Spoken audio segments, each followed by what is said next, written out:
La semaine dernière, dans la santé au-delà des mots. Et le premier vol que j'ai fait avec lui, sans vouloir le vexer, j'avais juste dit « Hey, vous faites rien. Ça a l'air donc bien facile, cette job-là. » Puis, il n'avait rien dit sur le coup, parce qu'il faut comprendre qu'une fois que tu es en altitude là, sur l'autopilote, il ne se passait pas grand-chose. On est en route vers la Jamaïque, on a 4 heures de vol, les gars comptent des jokes, on mange dans le cockpit, tu sais. À part un call radio de temps en temps, moi, je me disais, mais voyons, ils font rien, on a le temps de compter des jokes. Mais quand je lui ai dit qu'il faisait rien et que ça avait l'air facile, ça l'avait un peu pincé, assez pour qu'à notre retour de voyage, en arrivant à l'aéroport de Québec, Vincent, c'est lui on était avec sa voiture, c'est lui qui avait conduit parce qu'il y avait le stationnement fourni avec Air Canada à l'époque. Okay. On avait pris sa voiture. Puis il m'a débarqué devant l'école Pro Aviation, puis il m'a dit si c'est si facile que ça, fais-le. Quand même. Puis, juste par orgueil, un genre de I dare you, t'es pas game. Ben, j'ai monté l'escalier de Pro Aviation, puis j'ai dit salut, je m'en viens m'inscrire à mon cours de pilote privé.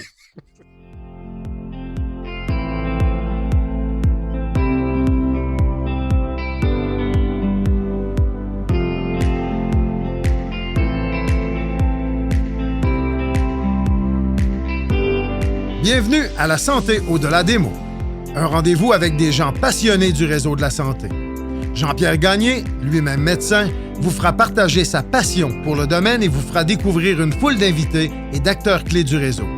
Voici votre animateur, le docteur Jean-Pierre Gagné. Bonne écoute.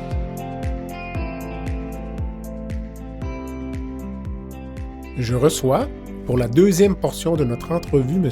Danny Gagnon, pilote et homme d'affaires. La semaine dernière, nous avons discuté du choix de carrière de Danny et de la façon d'accéder au métier de pilote de ligne. Cette semaine, nous discutons de la création et de la croissance de Chrono Aviation. Et nous abordons également en détail le rôle joué par Chrono durant la pandémie. La compagnie a en effet participé activement au transport d'équipements de protection individuelle. Un deuxième segment d'entrevue tout aussi captivant, une source d'inspiration pour les jeunes qui réfléchissent à leur avenir. Bonne écoute.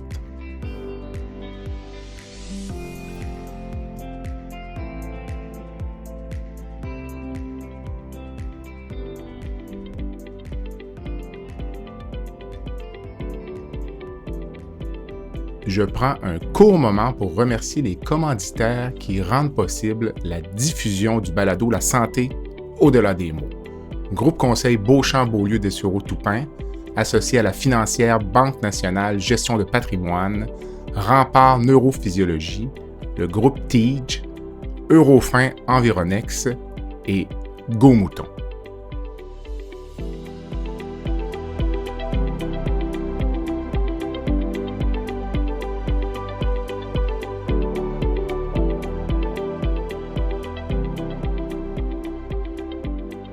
Dis-moi, avant de passer vraiment à la pandémie, là, le rôle que Chrono a joué, si tu me parlais un peu de Chrono Aviation, tu parlais tout à l'heure 300 employés, ça commence à être gros, là, c'est pas la petite entreprise d'hydravion du lac Saint-Augustin. Non, puis c'est pas non plus, c'est pas ce qu'on avait planifié. Hein? On fera pas semblant. Ce serait bien trop facile de dire oui, c'était mon plan d'affaires d'avoir une grosse business. Ce serait du pur mensonge. Là. Le plan d'affaires de Chrono, initialement, c'était d'acheter un avion, puis peut-être un deuxième à la 5e année d'existence. Puis on a fini la première année avec 3, la deuxième année avec 6. Puis on est en quelle année à peu près, Danny, à l'époque, le début de Chrono, disons? 2012. 2012. Donc, lorsqu'on s'est connus lors des premières éditions de la virée Voiture de rêve, c'était une entreprise naissante. Donc. Oui, okay. Oui, c'était notre première année ou la deuxième année, si je me souviens bien. Okay. Puis, on a parti cette entreprise-là en se disant réellement qu'on allait combler un petit trou qu'il y avait dans le marché du nolisement à Québec. On faisait les choses différemment. Pour vrai, on n'a jamais fait un grand plan d'affaires. Mon plan d'affaires, il tenait sur une page. On s'est juste dit, il va y avoir de business, on achète un avion, puis on va louer ça tant de l'heure, ça devrait marcher, puis ça va être le fun. Fait que Vincent et moi, on n'a jamais été des étudiants modèles ou des studieux structurés sur papier. On est des doers, on savait de quoi on parlait, mais on n'était pas des gars pour préparer un gros plan d'affaires. OK. Puis on s'est fait surprendre, honnêtement. On avait une bonne idée que ce qu'on avait comme plan allait fonctionner, mais jamais À cette hauteur-là. Non. Puis à un certain moment donné, tu finis par te surprendre toi-même à surfer la vague, puis à découvrir des opportunités au sein de la business que tu lances puis que tu exploites depuis 1 an ou 2. Les opportunités se présentent, puis ben là, je pense que c'est ça, être un entrepreneur, c'est de savoir les lire, de prédire un peu le marché, puis d'adapter ta business pour être capable d'aller chercher des parts de ce marché-là. Alors, c'est ce qu'on a fait dans Chrono.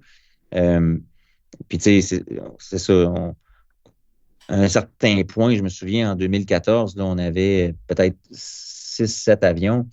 Puis, 2015, ça allait bien. On faisait des beaux chiffres. La vie était belle. Puis, j'étais à Paris, justement, en vol avec Vincent, la journée où on s'est dit, bon, là, comment on fait pour doubler le chiffre d'affaires là? Alors, l'idée, c'était, on a une business qui va bien, mais on veut plus gros. On veut aller conquérir plus de parts de marché. Puis c'est là qu'on a décidé de se lancer dans la plus grosse aviation, d'acheter des Boeing, puis de mettre en place une structure beaucoup plus importante que ce qu'on avait. Je dénigre pas ce qu'on avait bâti, c'était super bien. On avait bâti une business qui était assez simple. On avait un modèle d'avion, on avait peu d'employés, pas besoin d'avoir de département de ressources humaines. Tu sais, on gérait pas mal tout nous-mêmes. C'était pas mal un two-man show. On avait des pilotes, mais on prenait les appels encore, Vincent et moi, on vendait les vols, on parlait aux clients, on faisait la comptabilité. Vincent faisait toute la comptabilité chez lui le soir. Tu sais, on gérait vraiment hands-on. On avait les 2 mains sur le volant. Puis c'était une super belle époque. Là, d'avoir pris la décision de redoubler puis de grossir, ça nous a amené à d'autres niveaux, Vincent et moi. Puis, tu sais, c'est gros, puis c'est le fun quand tu le dis. On a une grosse business, mais, tu sais, on travaille pas mal plus fort pour chaque dollar qu'en 2014, mettons. OK, c'est comme une courbe un peu. C'est beaucoup plus difficile. OK. Ouais. C'est une grosse courbe, puis, tu sais, c'est ça, on a pris des grosses bouchées, on a eu une croissance ultra rapide. Puis la croissance, c'est le fun, mais c'est pas nécessairement plus facile à gérer quand ça va à la vitesse où Chrono est allé. Fait qu'on a beaucoup d'enjeux chez Chrono. Tu sais, ces temps-ci, évidemment, la main-d'œuvre est un enjeu pour tout le monde, mais on n'y échappe pas. Nous, quand on manque de main-d'œuvre, les avions sont groundés au sol. Puis une business comme Chrono qui veut prendre l'expansion, ben, tu sais, un avion, ça coûte pas 100 000. Tu sais, c'est des dizaines de millions quand on parle d'acquisition d'avions. Fait que les enjeux de financement sont là, les enjeux de rendement sont là aussi. Tu sais, un avion, il ne faut pas que ça reste stationné à terre longtemps. Fait qu'on a une super belle business, mais tu sais, je ne te cacherai pas, puis je vais être très honnête en disant que souvent, Vincent et moi, on prend un petit rhum là, la fin de semaine, puis on se dit, hey, on était bien en 2015 quand on avait juste 35 employés, puis on travaillait moins fort finalement. Puis là, on se dit, mais ouais, c'est pourquoi qu'on se fait ça? Il me semble que j'avais plus, tu sais, j'avais le temps de voler. Plus de plaisir. J'étais moins à côté dans mon bureau.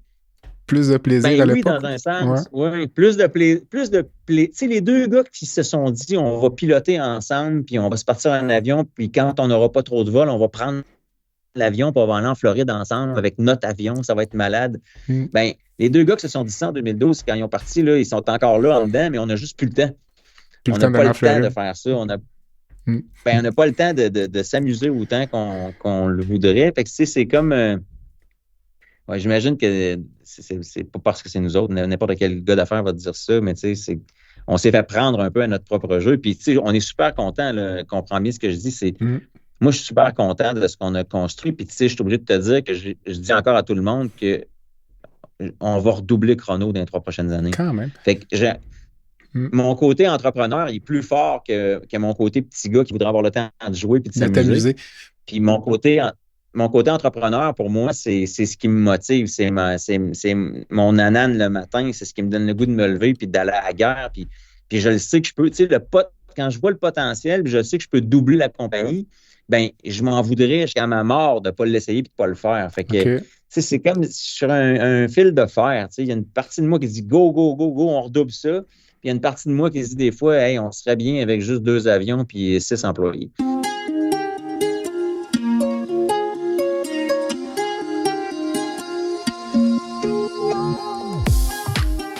Unique Media, une agence de conception web et vidéo innovante, vous offre une gamme complète de services sous un même toit. Que ce soit pour créer un site web, lui donner une toute nouvelle vie avec une refonte, produire une vidéo corporative de premier plan ou concevoir un projet de motion design qui en met plein la vue, l'équipe d'Unique est là pour transformer votre vision en réalité. Pour découvrir l'ensemble de nos services et en apprendre davantage sur la façon dont nous pouvons concrétiser votre vision, visitez notre site web à uniquemedia.ca, unikmedia.ca.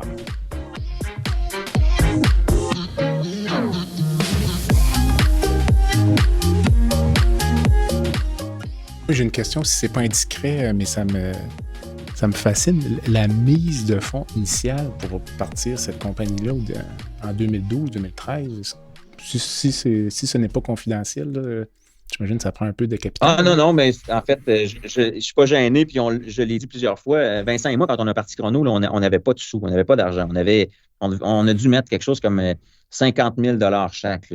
On n'était vraiment pas fortunés. OK. Puis, pour acheter le premier avion, quand on a acheté le Pilatus, ça nous prenait 2 millions. Alors, il n'y a personne qui voulait nous prêter d'argent. C'est-à-dire, aucune banque voulait nous prêter d'argent parce que tout le monde disait, puis tu as sûrement déjà entendu l'adage, ça disait que pour être millionnaire en aviation, il faut partir milliardaire. Okay. En voulant dire, c'est un nick pour perdre du cash. L'aviation, c'est super dangereux. Alors, dans le fond, c'était impossible pour nous d'emprunter dans une banque. Puis en plus, je le répète, mon plan d'affaires, c'était quasiment une napkin de restaurant. Là, c'était un torchon. Fait que on a emprunté de l'argent, ce qu'on appelle du love money. Okay. On a emprunté de l'argent à des gens qu'on connaît. Puis moi, souviens-toi, je parlais de la compagnie d'hydravion là, Saint-Augustin. Mm-hmm. J'avais beaucoup de quais qui étaient loués à des propriétaires privés qui avaient des hydravions à eux. Alors, c'était forcément des gens qui étaient minimalement un peu fortunés. Quand tu t'achètes un hydravion personnel à 300 000 $, tu as un peu d'argent. Mm-hmm.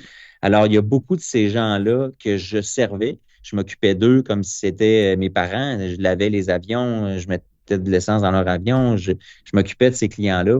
Alors, il y a beaucoup de ces clients-là qui nous ont prêté des sous. Puis, on a réussi à accumuler le 2 millions nécessaires à partir Chrono. On a fait, je te dirais peut-être 4 ou 5 mois avant d'avoir rapidement besoin d'un deuxième avion. Et le deuxième avion, au lieu de l'acheter nous-mêmes, on s'est adressé à un homme d'affaires de Québec qui est encore chez nous comme client. Mais c'est cet homme d'affaires-là qui a acheté l'avion pour nous. En fait, il l'a acheté pour lui en disant ça va être mon avion, mais je vais le mettre sur votre compagnie. Moi, je vais m'en servir un peu, puis vous allez me donner tant d'argent quand vous allez le prendre. Okay. Et cet avion-là est encore dans ma compagnie aujourd'hui.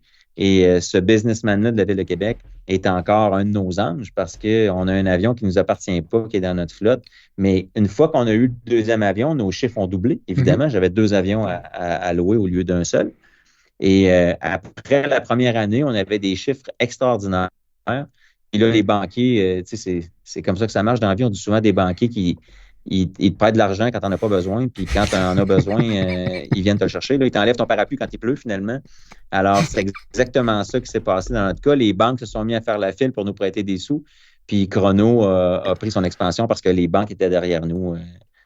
Depuis l'année 2, finalement, à l'année 2 de Chrono Aviation. Quand même. Mais quelques chiffres. Aujourd'hui, vous avez combien d'avions, disons? Là?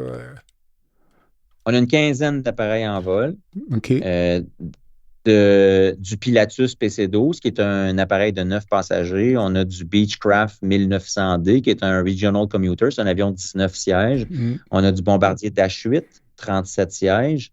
Et on a les fameux Boeing 737. Okay. Alors, des Boeing, on en a 4. On a des Boeing 737-200, qui est une vieille série d'avions qui a été construit de 82 à 87, mais c'est le seul gros porteur encore à ce jour à avoir jamais été construit au monde capable de faire des pistes en gravelle. Alors, nous, notre mission, c'est beaucoup d'aller dans le Grand Nord, là où les pistes ne peuvent pas être pavées. Alors, le Boeing 737-200, c'est un gros porteur capable de faire de la gravelle. Alors, cet avion-là est très utile pour les compagnies minières puis pour les régions éloignées. On transporte des passagers, des travailleurs, mais aussi de la marchandise, donc des denrées périssables. La laitue fraîche qui rentre dans le Nunavut, elle rentre sur les ailes de 737-200. Okay. Oui, entre autres. Puis, on a aussi un 737-800 Next Gen. Ça, c'est un avion beaucoup plus récent, plus gros qu'un 737-200 aussi. Cet avion-là, c'est le premier au Canada, 737-800 NG, à avoir été transformé en avion 100% cargo. Alors ça, c'est un avion cargo qu'on utilise pour faire toutes sortes de missions partout en Amérique. On fait l'Amérique du Nord, mais aussi l'Amérique du Sud, l'Amérique centrale avec cet avion-là. On transporte, écoute, on va beaucoup au Nicaragua. On transporte beaucoup de pièces de voitures ces temps-ci. On transporte du textile. On transporte de la nourriture. On fait le nord du Québec aussi. On va à Iqaluit avec ça 2 fois par semaine. Cet avion-là vole au bout, OK. mais c'est 100% cargo. Quand même. Est-ce qu'on peut savoir le chiffre d'affaires de Chrono aujourd'hui? Est-ce que ça, c'est quelque chose qui est secret? Non, c'est pas secret. Le Chrono, maintenant, c'est plus que Chrono. On appelle ça le groupe Chrono parce OK. que il y a plusieurs. On s'est intégré verticalement à plusieurs niveaux.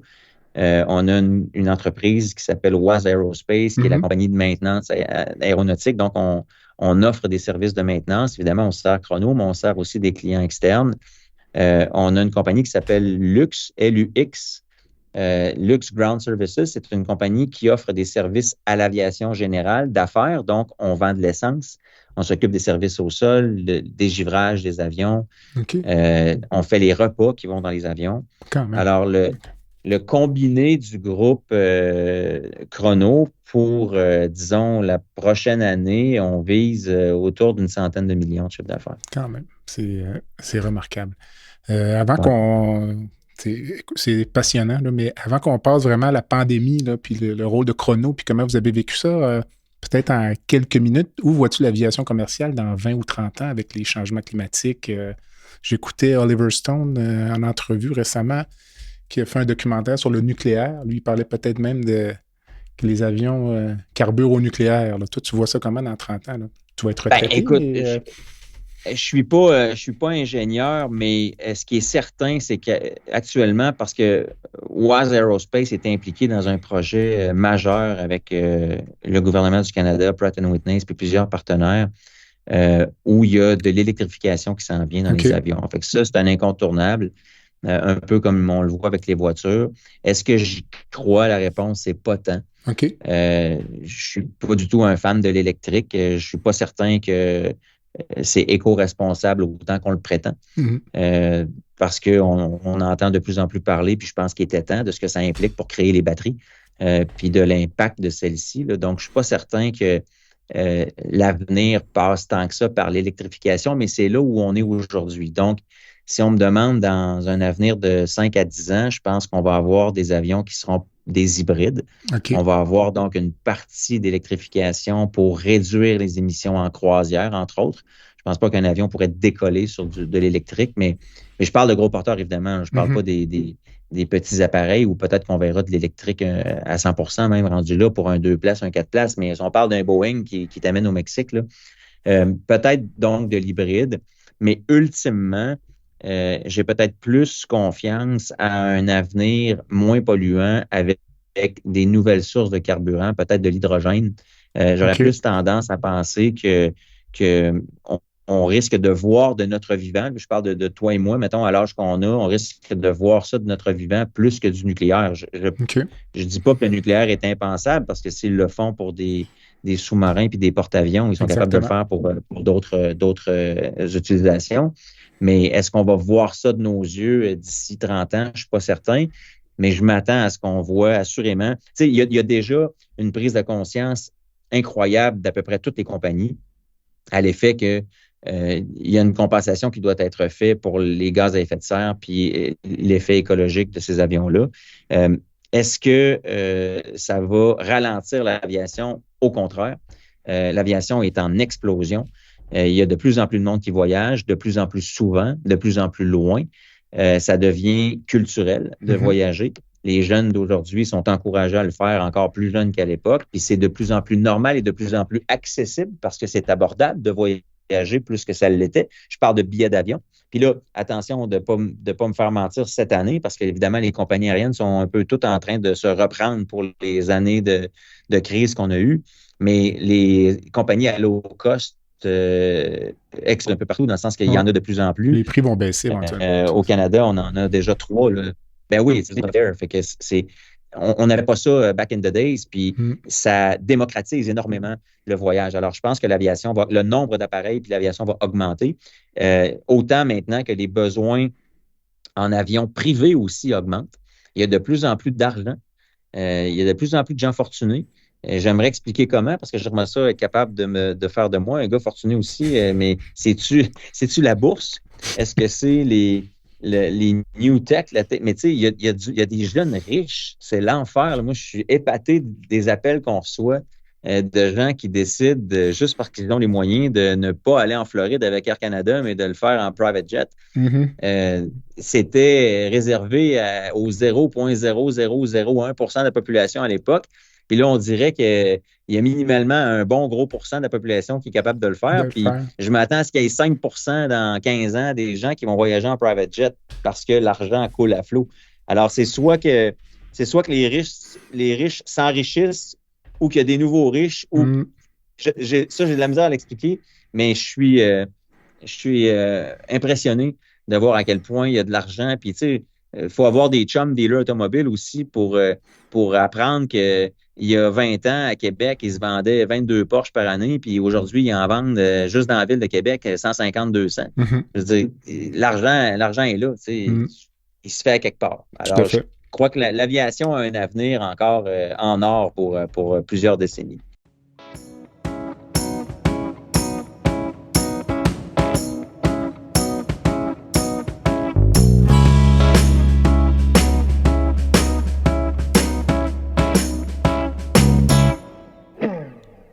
Rempart Neurophysiologie est une entreprise spécialisée dans l'octroi de services neurologiques tels que le monitorage neurophysiologique péropératoire.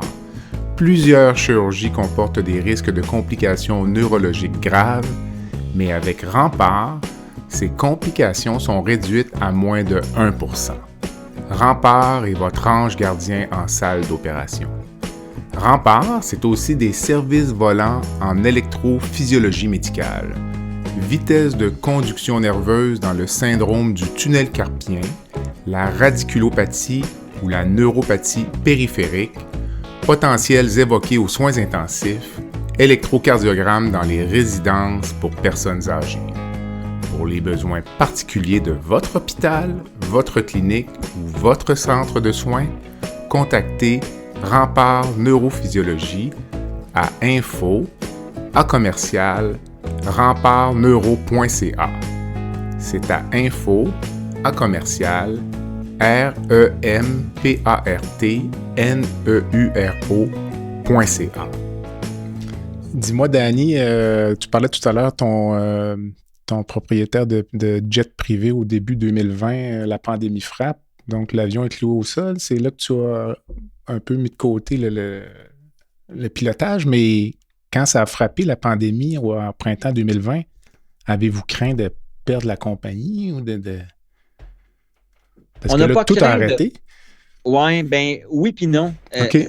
Tout a arrêté pour les voyages, donc le Air Transat, Sunwing, Air Canada, mais ça nous a vraiment sauvés qu'on soit dans le fly-in, fly-out d'ouvriers parce que il y a eu quelques semaines, peut-être 2 mois maximum, où même la construction a été fermée, puis les villages dans le nord ont été fermés, mais rapidement, ils ont dû réouvrir parce que les mines devaient continuer de produire. Tu sais, il y aurait eu une pénurie impossible à combler si les mines étaient restées fermées puis que les chantiers de construction avaient été fermés sur une longue période.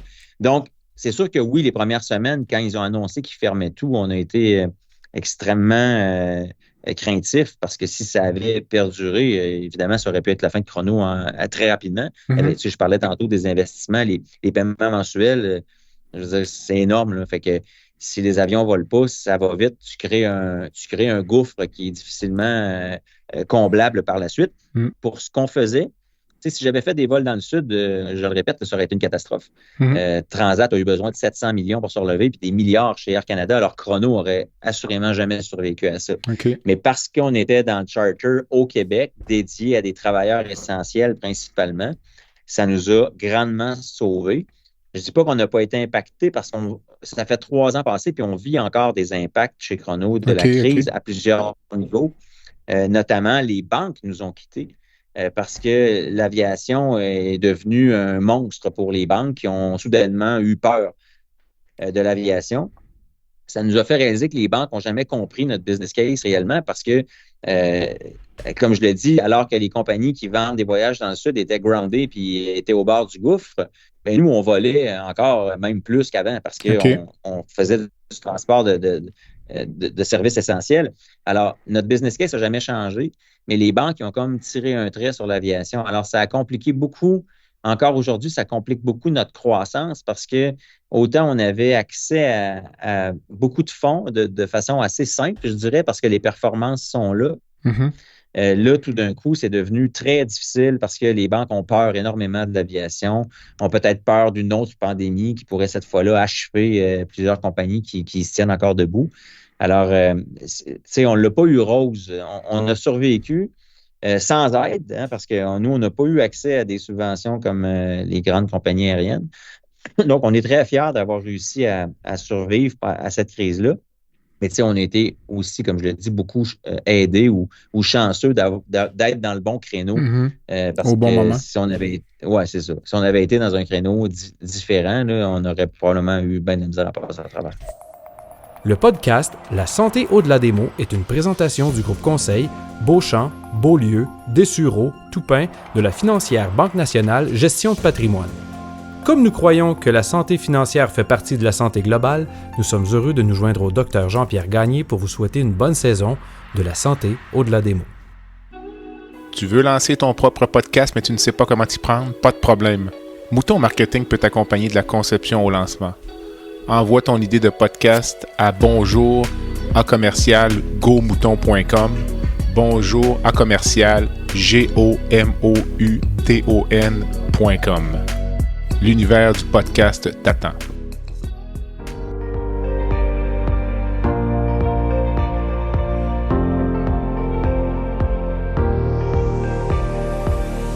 Vous avez des commentaires ou un sujet à nous proposer ou même faire partie de nos invités, visitez le site web de notre balado à www.baladosanté.ca ou sur notre page Facebook de la santé au-delà des mots.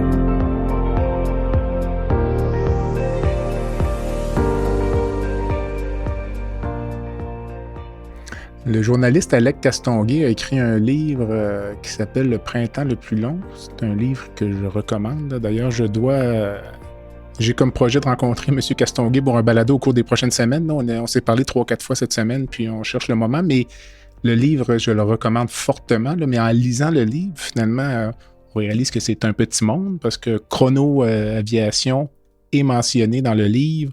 La compagnie de Québec sur mesure aussi. Donc, puis vous avez finalement joué un rôle important au début de la pandémie pour transporter du matériel. Donc, je trouvais ça quand même fascinant que ce soit Chrono qui fasse ça plutôt qu'une autre compagnie. Ça s'est passé comment? Qui t'a contacté? Puis, si tu me racontais un peu, là, on est donc, d'après moi, au mois d'avril, peut-être 2020 ou quelque chose comme ça? Oui, fin mars. Fin mars 2020. Dans le fond, notre téléphone sonne, puis à ce moment-là, c'est des gens impliqués dans la politique du gouvernement du Québec, au ministère, qui nous appellent pour nous dire écoutez, on a des avions qui reviennent à vide, puis ça a fait les manchettes. Hein. Donc, ils avaient mandaté à plusieurs reprises Air Canada, pour ne pas les nommer, là, qui devait ramener des produits sanitaires. Puis, c'était tellement un zoo. Puis là, on parle beaucoup de Shanghai, là, c'est que, dans le fond, les aéroports étaient débordés. C'est comme la planète Terre au complet voulait aller chercher les produits au même endroit. On parle de blouses et de masques essentiellement. Oui, des gants, des blouses, des masques essentiellement. Ce qu'on appelle les EPI. Puis, c'est ça, exact. Alors, c'est toute la planète Terre qui voulait aller en Chine pour aller se ravitailler en équipement. Un des aéroports extrêmement populaires en Chine où vous avez 6 heures. Une fois que tu as atterri, là, 6 heures plus tard, il faut que tu sois reparti. Okay. Puis, je veux pas être méchant, mais les Chinois sont quand même connus pour vouloir te vendre à tout prix, puis ils te disaient pas mal n'importe quoi pour te vendre à tout prix. Alors, ce qui se passait, c'est que L'avion n'avait pas le droit de rester au sol plus que 6 heures de temps, OK. mais il y avait 8 heures d'attente pour les camions remorques pour rentrer sur le site de l'aéroport. Donc, il y avait un Il y avait, petit écoute, décalage. j'ai des vidéos de ça, Jean-Pierre. Là, il y a des fils. C'est comme si tu remplissais l'autoroute de la capitale à Québec là, de Bois-Châtel jusqu'à Henri IV. Des fils de camions remorques pour rentrer sur le site de l'aéroport. Puis 2-3 camions de large. Là. Un parking de camions plein de stock. Mais les gars n'étaient pas capables de venir charger les avions. OK. Alors, quand l'avion se faisait kicker out de l'aéroport, ben, il était vide. Mhm. Alors, là, il y avait un problème. Ben, évidemment, tu dépenses de l'argent parce que quand l'avion vient vide, c'est pas le problème de l'avion ou de l'avionneur ou du transporteur là, que tu n'aies pas eu ton stock, mais lui, il faut qu'il reparte. Mhm. Alors, il y avait un problème financier relié à ça, mais il y avait surtout le problème que l'avion, s'il revient vide, on n'a pas de blouse dans nos hôpitaux, puis on n'a pas de gants, puis on n'a pas de masque. Ouais, dans le fond, ce qui se passait, c'est que les camions n'avaient pas le temps de venir charger les avions sur le tarmac et les avions étaient donc éjectés du pays. Il fallait redécoller à vide. Alors, il y avait 2 problèmes reliés à ça. Il y avait le problème financier du fait que tu payes un avion qui ne ramène rien, c'est terrible. Puis 2, ben, si l'avion ne ramène rien, il n'y a pas de jaquette, il n'y a pas de blouse dans les hôpitaux.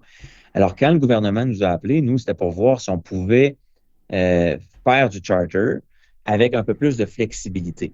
Alors, Chrono n'avait pas d'avion à ce moment-là capable de faire ce genre de mission-là, mais avec les 9 années d'expérience qu'on avait, on s'est bâti un réseau très fort un peu partout dans le monde dans le domaine de l'aviation avec d'autres opérateurs aériens. Puis ce qu'on a commencé à faire, donc, c'est agir comme des brokers pour être, disons, l'organisateur, l'entremetteur entre un airline puis un donneur d'ouvrage et de garder ça dans un mode opérationnel efficace et flexible parce qu'on savait que l'enjeu, c'était de pouvoir attendre les marchandises puis de repartir avec un avion plein. Alors, nos premiers vols, on les a faits sur le Mexique avec des avions qu'on louait à d'autres airlines. Puis, Chrono, ben, faisait un pourcentage de commission finalement sur le vol qu'on vendait. Puis, le mot s'est passé rapidement que Chrono ramenait des avions pleins. Et qu'on était très flexible. Entre autres, sur les vols qu'on a fait les premiers au Mexique, le gouvernement s'est fait piéger encore une fois avec des Mexicains qui disaient oui, on a tout le stock, faites-nous un chèque, puis le stock va être prêt à telle heure, telle journée. Puis on est arrivé là, puis il n'y avait rien.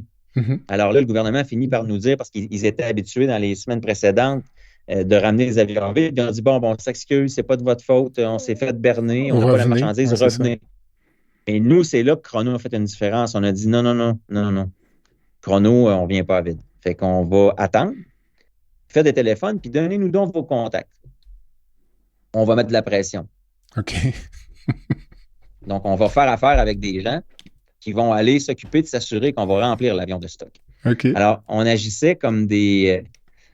Écoute, je veux faire attention à comment je le dis, mais je vais dire juste comment je me sentais, OK? C'est rien à voir avec la réalité, mais on a eu l'impression qu'on était des mercenaires à un moment donné parce que on avait une mission, puis l'échec n'était pas une option, puis on prenait les moyens qu'il fallait pour que ça marche, notre mission.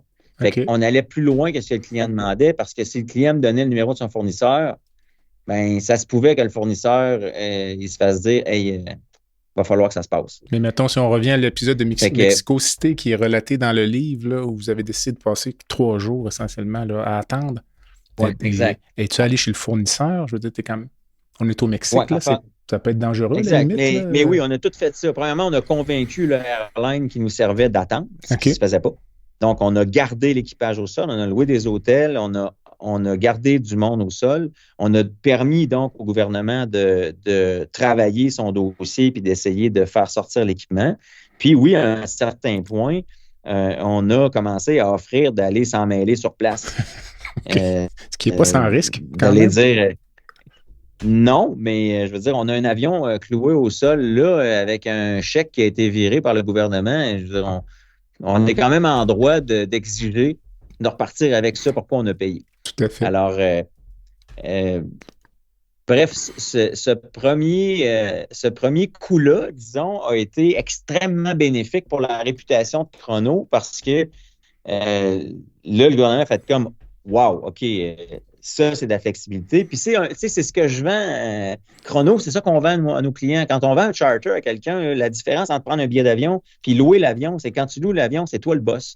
Tu es flexible. Nous, on t'écoute. À quelle heure tu veux décoller? Puis, tu es en retard, tu veux qu'on reparte juste dans 3 heures au lieu de partir. Alors, c'est ce que je fais tout le temps. Alors, pour nous, c'était pas différent. C'était un peu le même traitement que de dire, mon client, là, il a besoin de flexibilité. Alors, nous, notre job, ça va être de travailler pour obtenir encore plus puis plus de flexibilité avec les transporteurs pour pouvoir prendre un avion, dire, regarde, on l'a l'avion puis il ne bougera pas de là. Puis, s'il faut que les pilotes typent du monde pour que ça marche, on va le faire. Tu sais. Alors, le mot s'est passé rapidement. Et quand le gouvernement a fait affaire avec Sur-Mesure, ils se sont fait un peu conseiller d'appeler Chrono pour les transports. Parce que de ce que je comprends, puis je ne veux pas parler pour les frères Thériault, là, avec qui on a une collaboration exceptionnelle, puis que j'aime d'amour. J'étais déjà client chez eux. C'est eux qui ont fait vos costumes ou vos uniformes à l'époque. En fait, c'est ça. Tous nos pilotes sont encore habillés chez Sur-Mesure. Donc, c'est une compagnie qu'on connaissait très bien. Mais quand les gars de Sur-Mesure ont commencé à faire des deals avec le gouvernement leur a dit, en passant, si vous ne voulez pas trop de problèmes, puis ramenez votre stock, appelez Chrono. Alors, quand Sur-Mesure nous a appelés, on a commencé à élaborer un plan d'action avec eux autres, à trouver les avions. Et là, Sur-Mesure a vraiment changé le paysage de la crise pour le Québec. Puis ça, peu de gens le savent, mais c'est à eux que revient 100% du crédit parce que Sur-Mesure, avec son réseau extrêmement puissant en Asie, ils étaient déjà là, ils confectionnent tout là-bas. Alors, eux, ils ont réussi à transformer des usines de vêtements en usines de blouses, puis à faire ce qu'il fallait pour obtenir la production dont le Québec avait besoin. Et nous, finalement, rendus là, on a juste agi comme étant le transporteur pour les gars de Sur-Mesure. On avait d'autres clients aussi. Il n'y a pas juste Sur-Mesure, mais Sur-Mesure a été un joueur extrêmement important, un des majeurs dans la crise pour la fourniture d'équipements IPE au Québec. Et nous, on était l'allié de Sur-Mesure dans le transport. Tu fais, toi, personnellement, plusieurs vols ou c'est plus tes pilotes? Non, parce qu'on avait, encore une fois, il n'y avait aucun avion de Chrono d'impliqué là-dedans. Alors, nous, ce qu'on faisait, c'est qu'on louait des avions un peu partout dans le monde. On a, tu sais, là où je pense que Chrono s'est démarqué puis a vraiment fait l'extra mile pour les gens de Sur-Mesure, mais donc forcément par la bande pour le Québec aussi, c'est qu'il n'y avait tellement pas d'avions disponibles. Il n'y en avait pas d'avion cargo. Si tu voulais louer un avion cargo, c'était hors de prix, ça n'avait pas de bon sens. Alors, nous, on a magasiné des compagnies qui étaient groundées par la crise. Un genre de Air Transat. C'était pas Air Transat, là, mais prenons-le comme exemple. Imaginez-vous que c'est comme si j'avais appelé Air Transat, j'avais dit, écoute, Air Transat, toi, tu as 4 Airbus 330 là, qui sont dans ta cour, puis qui sont stationnés, puis qui sont groundés parce que les frontières sont fermées. Moi, je voudrais te les louer, ces avions-là, avec tes pilotes. Mais pour te louer, je vais te demander d'enlever tous tes sièges dedans, puis de m'en faire un avion transformé cargo. Alors, on appelait ça des P2F, Passenger to Freighter. OK. Fait que c'était pas des vrais avions cargo, mais c'est des avions qu'on a transformés en avions cargo pour les besoins de la cause. Et là, on avait donc un volume cubique qu'on savait qu'on pouvait prendre avec un poids maximum. C'est comme ça qu'on gère l'aviation, le poids et le volume. Et on s'est mis, donc, on a trouvé des appareils. Je me souviens, ça a fait les manchettes parce que ça faisait 7 ans qu'il n'y avait pas eu un Airbus 380 qui avait atterri à Montréal. 7 ans de temps. Tu sais, quand le 380 a sorti, il était peut-être venu une couple de fois à Montréal, mais il n'est jamais revenu. Il n'y avait pas de marché pour ça. Mais quand le Airbus 380 s'est reposé à Montréal 7 ans plus tard, là, c'est nous autres qui l'avons booké, cet avion-là. On a pris le dernier Airbus 380 qui est sorti de l'usine de Toulouse, donc le plus récent qui avait été sorti puis livré. Il a été livré à une compagnie X à quelque part dans le monde qui venait de l'acheter. Il est flambant, l'avion. Il y a 1 mois d'usure.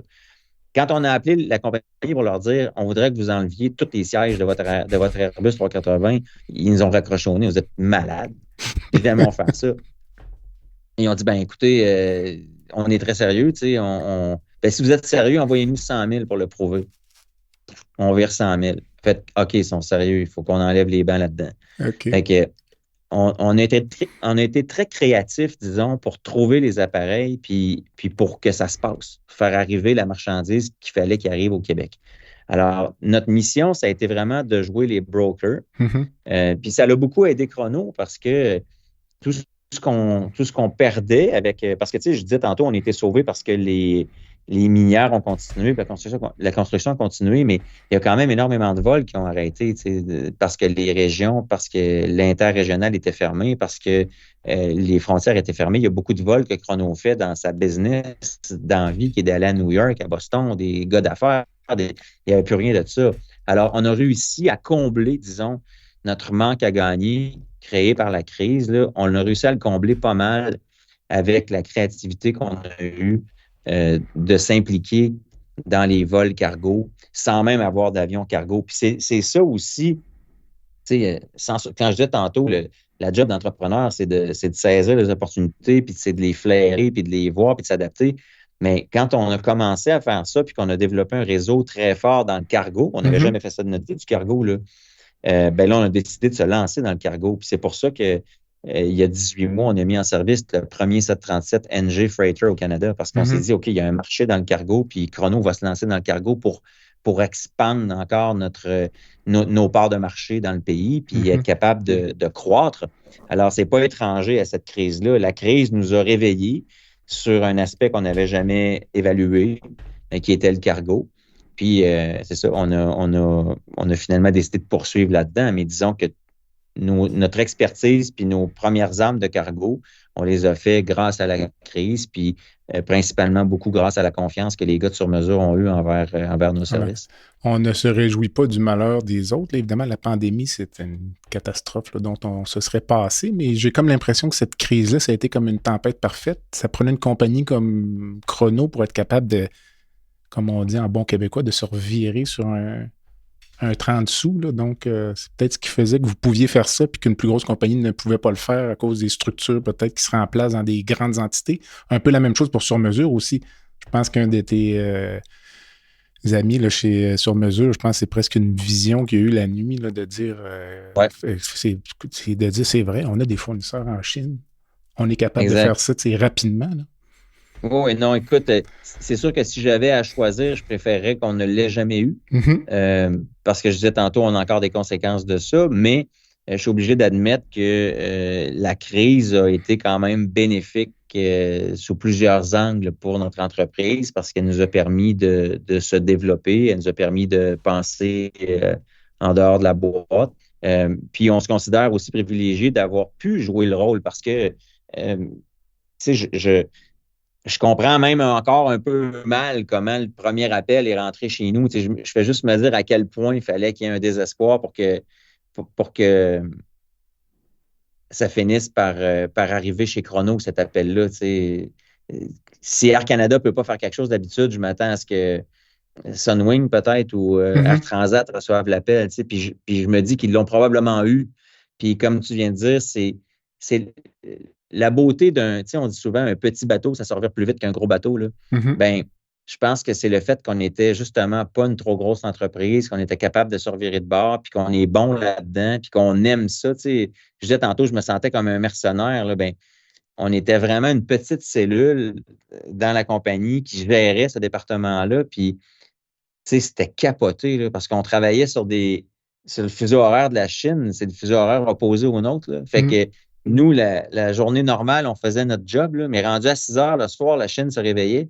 Puis là, on travaillait jusqu'à 4 heures du matin pour faire arriver toute la logistique des vols. Fait que, tu sais, c'était un marathon exceptionnel, mais je pense que c'est ça. Ça nous a permis de démontrer à quel point on est capable d'être extrêmement flexible, extrêmement créatif. Puis ça a été, en fait, pour moi, ça a été un gaz hallucinant sur tu sais, mon énergie d'entrepreneur, puis mon désir de conquérir, là, il a été alimenté énormément par cette époque-là, cette crise-là et ces moments-là qu'on a mis sur pied les services.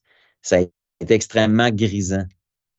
Ça a duré combien de temps, disons, la frénésie dont tu parles, là, tout le printemps, disons, jusqu'à l'été? Ou... Ah non, bien plus que ça. Ça a duré, pour nous, là, presque 2 ans, tu sais, parce que il n'y a pas eu tout le temps le même niveau d'urgence, mais je veux dire, la business de cargo Lié à la pandémie, là. a duré 2 ans dans le tapis. OK. Elle a tombé réellement là, depuis, je te dirais, depuis le début de cette année. Donc, OK. le début de l'année 2023, il y a eu un gros ralentissement dans le cargo, OK. mais Quand même. il y a eu un boom parce que tout le monde, je pense que, tu sais, il y a beaucoup de villes, de provinces puis de pays qui ont réalisé qu'ils n'étaient peut-être pas assez stockés puis qui ont décidé de prévoir la prochaine, peut-être. Mais il y a énormément de vols qui ont continué de se faire parce que la pénurie n'était pas comblée. Et là, honnêtement, c'est très tranquille dans le cargo. OK. On est passé de tout à pas grand-chose, là. Dis-moi, on approche la fin, mais j'aimerais que tu me parles un peu parce qu'on fait allusion dans le livre, même tu dis ça se promenait avec des valises bourrées d'argent pour faire reculer les camions. Puis, ça fonctionnait à coup de pot de vin. Là. Combien ça pouvait coûter là, quand on parle d'un pot de vin? 5 000, 10 000, 20 000 pour faire arriver le bon camion? Okay. En fait, disons que, comme je disais tantôt, l'enjeu, c'était que tu respectes le temps 6 heures. au sol prévu, le 6 heures. Alors, pour que ça fonctionne, surtout qu'un avion cargo qui est conçu pour faire du cargo, il peut être chargé par des gros tracteurs. Vous avez déjà vu ça, là, il charge sur des gros containers avec des appareils là, qui lèvent. Là, on appelle ça des ball mats. Le plancher de l'avion est fait comme en bille roulante. Là, ça charge rapidement. Mais nous, on arrivait là avec des avions qui sont des avions de passagers, qu'on avait enlevé les bancs. Donc, il fallait charger boîte par boîte. Fait qu'on chargeait les avions à la main. OK. Un Airbus 330 ou un 340 ou un 380, je ne sais pas si vous avez une idée de la grosseur que ça a, mais c'est un monument, là. Alors, charger ça à la boîte, c'est long. C'est infernal. Alors, la seule façon qu'on avait que ça fonctionne, oui, ça prenait du cash. Puis, c'était pas des pots de vin donnés à des dirigeants, c'était des types donnés au sol. C'est pas, on avait 7 avions en même temps en train de se faire charger. OK. Ben, ça se peut que pendant une petite heure, il y en avait juste 3 qui se faisaient charger parce que les 3 autres qui étaient supposés charger, les 3 autres équipes qui étaient supposées charger 3 autres avions sont venus donner un coup de main puis ils sont venus en renfort finalement pour charger notre avion. Okay. Alors ça, c'est la portion un peu mercenaire où on se dit, regarde, on n'a pas le choix, il faut que ça marche. Comment qu'on fait? On peut-tu typer des gars qui vont arrêter de charger une autre compagnie? Tu sais, moi, si l'avion qui s'en va à Paris revient vide, là, ça me dérange-tu? Non, ça ne me fera pas tant de peine que ça. Moi, je livre ma mission.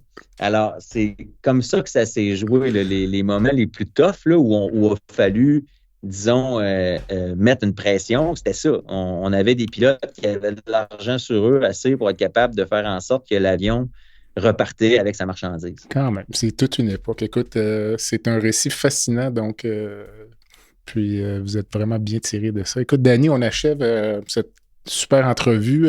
J'aime ça atterrir ça parfois avec une petite section baguette magique. Donc, je t'envoie ta baguette virtuelle, puis on est au Québec, donc je te laisserai changer une chose dans le système de santé québécois aujourd'hui. Par magie, ce serait quoi? L'accessibilité. OK. C'est pas la première fois que ça sort.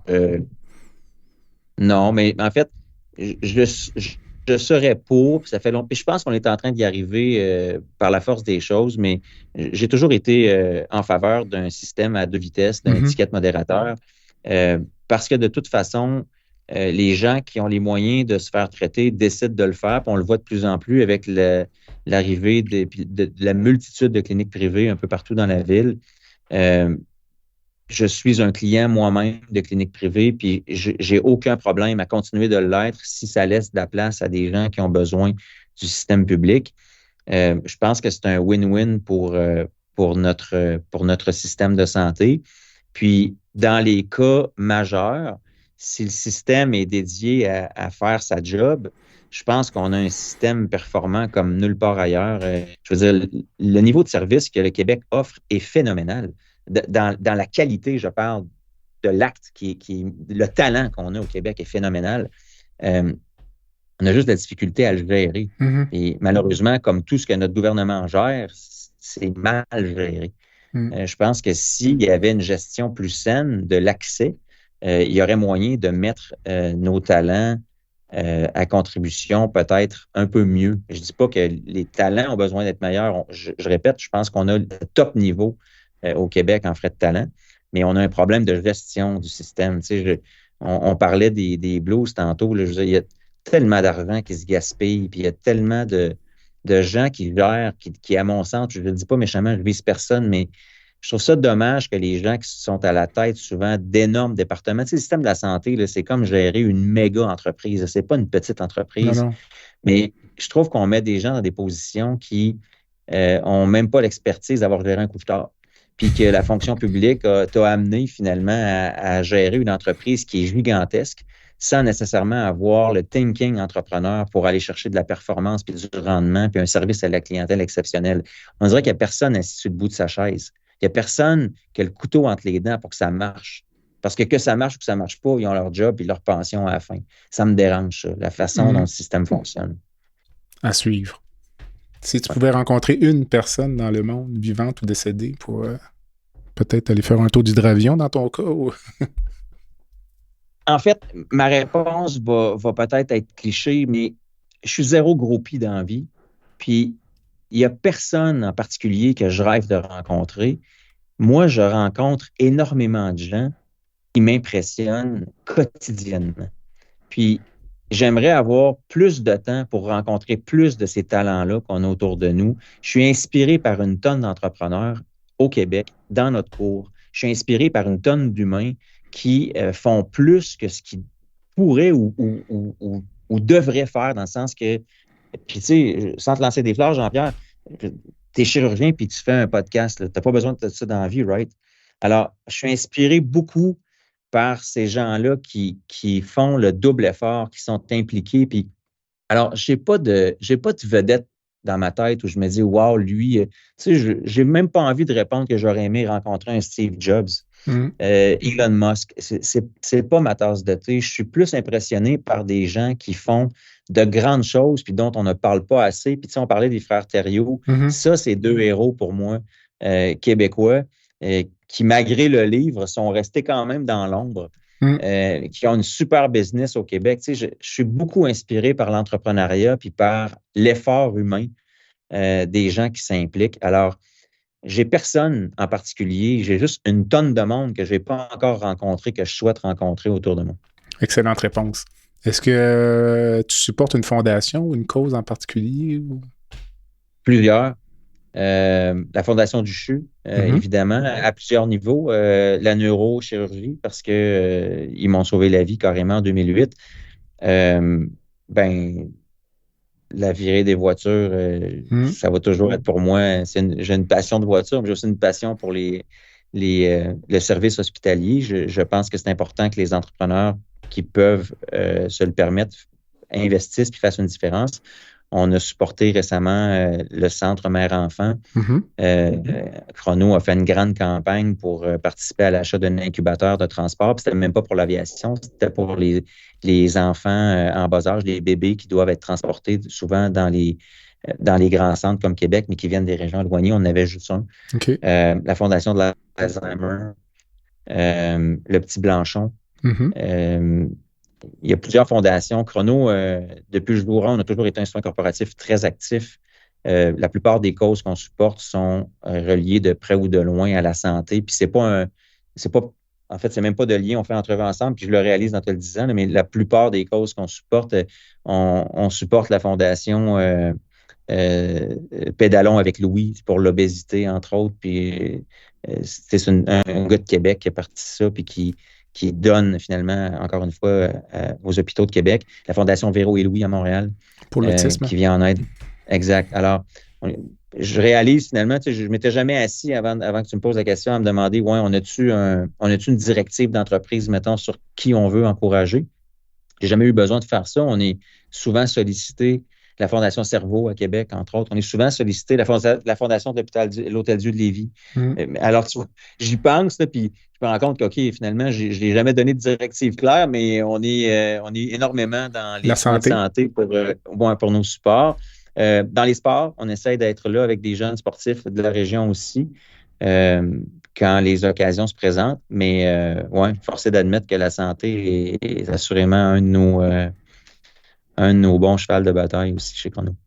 Une dernière pensée avant de quitter puis de retourner à tes tâches? Ma seule pensée, c'est faisons plus de place en entrepreneuriat. Puis, tu sais, je trouve ça magique d'avoir eu le temps et la chance de partager avec toi ces moments-là. Ce que j'espère le plus faire au monde, c'est inspirer des jeunes à se lancer et se mouiller, que ce soit dans l'entrepreneuriat ou dans des missions qui des fois ont l'air impossibles. Les jeunes qui se disent que piloter, ça coûte 60 000, que ça n'a pas de bon sens. Vas-y, mon grand, parce que tu vas gagner 450 000 le restant de tes jours après. Mm-hmm. Alors, si je peux juste avoir servi à inspirer quelques personnes, la job est faite. C'est bien. Merci, Danny. Merci, Jean-Pierre. À la prochaine. C'est un plaisir. À bientôt. Voilà ce qui complète le balado de cette semaine. Merci d'avoir été à l'écoute et le Dr Jean-Pierre Gagné vous donne rendez-vous la semaine prochaine pour un autre épisode, La santé au-delà des mots.